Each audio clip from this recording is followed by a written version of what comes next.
Hi again, everyone. This is a reaction video to another one of the winter collaborations. This time it is Basking in Apricity featuring Kuro Ken by Nerdy Nekoma, who I am so excited to watch. I have loved their channel since, back when I was on my break, so I'm just super excited to watch their video for the winter collaboration, and yeah, let's get to it.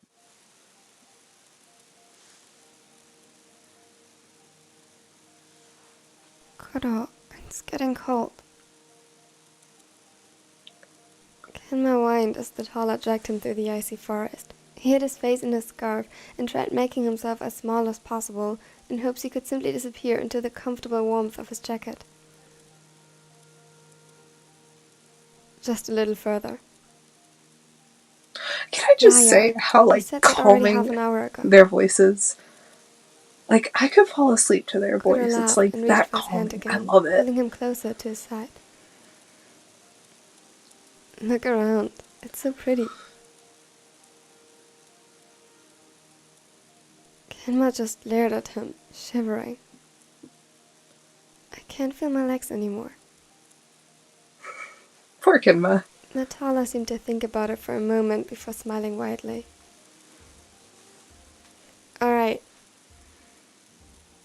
Before Kenma had the chance to so much as yelp, Kuro lifted him into his arms and started running. I'll carry you then. Kuro. How can you run when carrying someone? That's so hard to do. His protest went unheard, and after a while of settling into his steady rhythm, he relaxed. This wasn't too bad. After all, Kuro was warm. He snuggled closer and sighed. If only he'd be running home instead of deeper into the frozen green. From his place in Kuro's arms, Kenma cracked his eyes open slightly. Above them stretched a ceiling of frost-covered branches laced in ice and snow. They stood strong and high against a clear blue sky, cloudless for the first time in weeks. Their descriptions are so good, so vivid. You can really in lights and glitter see it as the when tiny it's happening. crystals of ice sparkled under the winter sun. It was eerily silent around them, as though this whole place was frozen in time. The only thing disturbing the internal peace was two passers-by, wandering the hidden path. Kuro's steps formed a steady rhythm on the frozen ground and echoed from the tree trunks around them, accompanied by the crunching sound of snow every time he made a step. Kenma didn't know how much time had passed when Kuro suddenly stopped. He was breathing heavily, his breath forming clouds of fog against the cold as he stared at something ahead of them. Asmala didn't yet know what caught his attention, but was fairly certain that it would pale in comparison to Kuro. The raven's eyes sparkled with joy. This feels the so warm calming. Brown lit up with excitement, this is and he smiled honestly happily. so calming. Despite being exhausted, he barely seemed out of energy. His cheeks and ears were dusted in a rosy pink from the cold, and Kenma was sure so were his own. He also knew that it wasn't just the cold making his face warm with a delicate blush, but there was no need to admit that. Oh. Kenma, look. He made a few more steps forward before slowly lowering Kenma from his arms and onto his feet. An involuntary whine of protest escaped his throat as Kuro's warmth vanished. That's fair. I feel like that's very fair. When warmth goes away, it just suddenly becomes a whole lot colder. Slipped. With a yelp, he fell. Yeah. His arms flared through the air as he reached for Kuro in a panic. Two strong arms caught him effortlessly as Kuro's laugh echoed through the woods. The blonde glared at him. Careful. His voice was deep Well, you're and the one laced who with dropped amusement him. as he gently helped him to stand upright. His warm hazel eyes were so lively and reassuring that they almost seemed out of place in the frozen scenery. It had something enchanting, and before he even noticed, Kemma was already staring at him for way longer than intended. He got lost in the depths of his dark eyes, sprinkled with reflections from the sunlight bursting when it hit the tiny ice crystals around them. The joy hadn't just inhabited Kuro's voice, but his appearance as well. A bright smile spread over from the cold-kissed and reddened cheeks, and his hair seemed to playfully embrace the breeze, dancing around them in a light-hearted manner. He got so lost in the sight, captured by the beauty of a moment he didn't dare to smile the whole way imagine through because sharing it's with just anyone else, so sweet. that at first he was blind to what Kuro actually wanted to show him. Behind the forest, behind a never-ending stroll under ice-laced trees and through snow-covered bushes, lay a lake, frozen and clear. Across danced snowflakes in the wind in blinding beauty as they threw the light of a warm winter sun right back at them.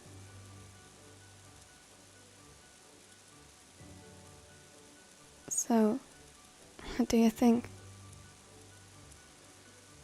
He was speechless. How do you respond to something like this?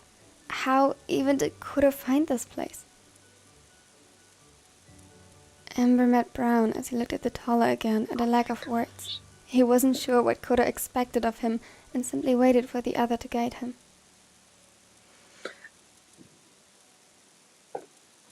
As if reading his mind, the sly cat, in a chivalrous gesture, held out his hand for Kemma to take and slowly led him onto So the ice. mesmerizing. Like, you get caught up in it. You get caught up in their voice, in like what's happening, in the scenery, in the dialogue. It's just mesmerizing. His voice trembled with the cold and a hint of nervousness as he begrudgingly followed the raven's lead. Don't worry, the ice is safe. It is cold enough and has been frozen for days now. Look, it's clear. He did. That's good. And Kuro was right. Under the thin layer of snow, is always necessary. Don't want them falling through. Completely translucent, giving away the cold and most importantly dark waters beneath. It did little to ease his worries as he held onto Kuro in a vice.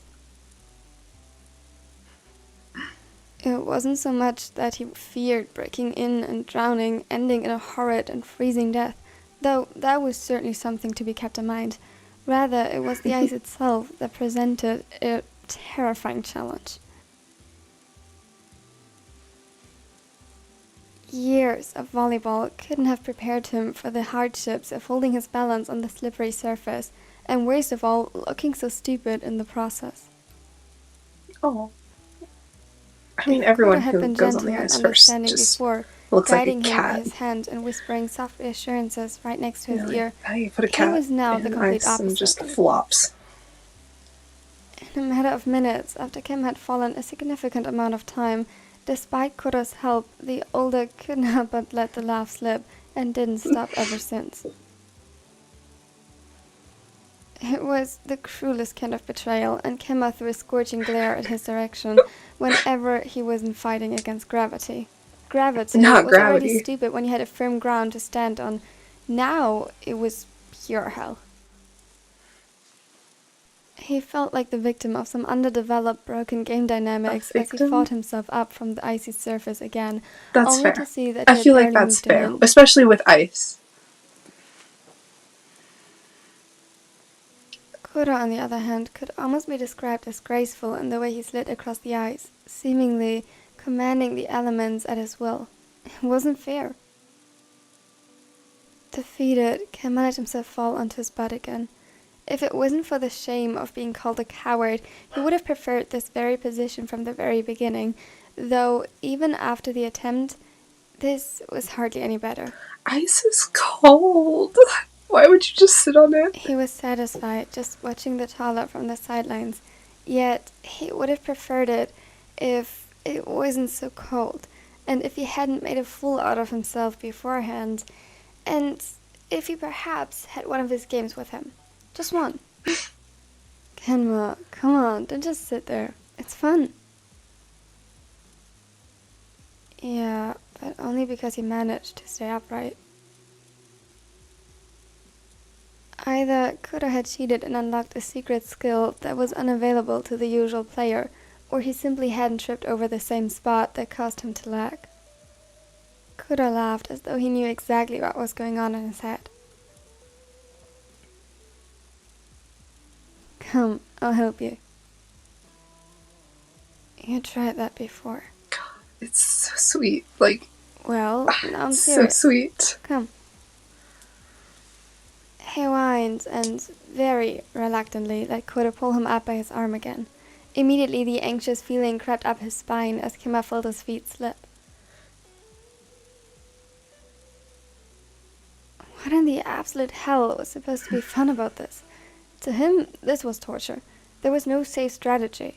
You had to trust your instincts and what you felt when moving forward, your balance, the way the slightest shift of weight would affect your stand, and so on.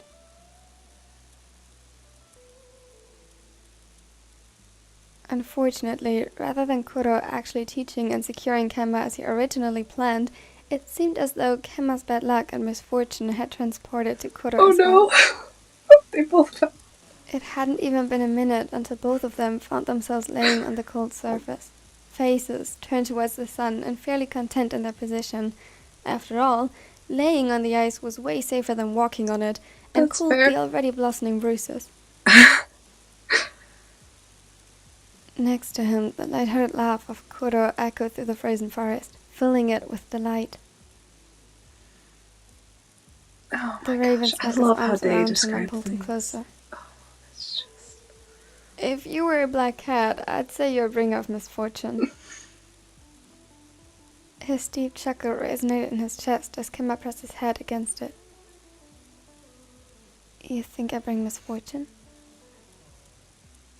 I said if. Kimba propped his chin up on Kuro's chest and looked into those deep eyes that seemed to enchant him whenever they gaze met. Gosh. The surrounding forest, frozen as if it was taken straight from a fairy tale, didn't help that feeling at all. Gently, Kuro's hands wandered up to his face and cupped his cheeks. He caressed the reddened skin and traced the shape of his lips with tantalizing, feather-like touches.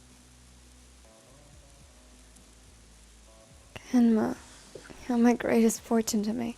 Nothing can compare to my luck of ever meeting you, or the moment you agreed to take my hand and walk forth with me together. This is just so heartwarming. Kenma didn't know what to reply and only looked up at him with bright amber eyes that seemed to light up with every word Kuro spoke. His speech was taken further from him as the raven leaned down and brought their lips together in a tender kiss. Kenma's eyes fluttered shut as he leaned into the sensation.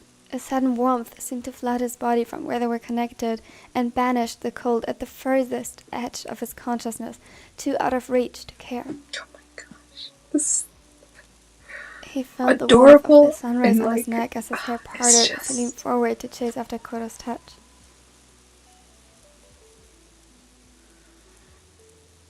When they parted, Kenma's eyes were glossy with longing. He didn't want to let go. Never again. And so they stayed, huddled up for a little longer on the small lake in a frozen forest, hidden away from the world. Within this small moment, it felt as though time had suddenly stopped applying to them, as if they could spend there forever here at this small lake, the whole scenery laced with an icy flare.